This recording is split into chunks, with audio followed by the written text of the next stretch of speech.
What would you do if the night itself suddenly roared? If water came not as rain, but as a wall, hungry and unstoppable? It was the evening of March 11th, 1864, and Sheffield was settling into sleep. Lamps glowed softly in narrow streets. Families closed their doors against the cold. Above the city, hidden in darkness, the Dale Dyke Dam held back millions of tons of water. Quiet, obedient, trusted. Until it wasn't. Without warning, a deep crack tore through the dam's heart. Stone split, earth shuddered, and in a single terrifying breath, the reservoir was no longer a lake. It was a weapon. The sound came first. Survivors would later describe it as thunder that never ended. A black wave surged down the Loxley Valley, swallowing cottages, mills, and bridges as if they were toys. Walls burst apart. Floors vanished beneath bare feet. People woke to screams already inside their homes. Some ran into the streets, only to be swept away. Others climbed rooftops as the water rose, clutching children, praying for light that never came. Horses screamed in stables. Iron machinery twisted like paper. The river did not flow, it charged. Midway through the disaster, the mind reaches for reason. Surely someone will stop this. Surely it can't keep coming. But the water did not slow.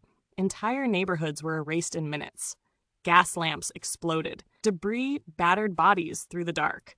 Those who survived clung to trees, chimneys, anything solid enough to resist the current. And when the flood finally began to fade, it left behind a silence more horrifying than the noise. A silence broken only by cries for the missing. By dawn, Sheffield looked unrecognizable.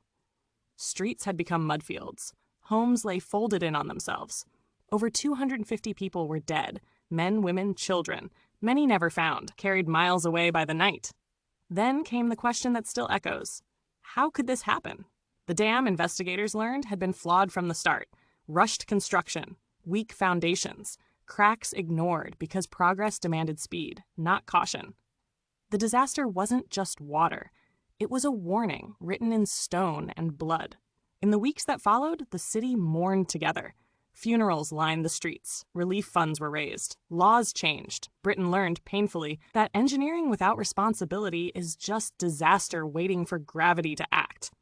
And today, when we trust walls to hold back rivers, we are still answering the lesson Sheffield paid for with its dead. Nature forgives nothing we neglect. If this story moved you, please like, share, and subscribe, and leave a comment below. Your support helps keep these forgotten voices alive.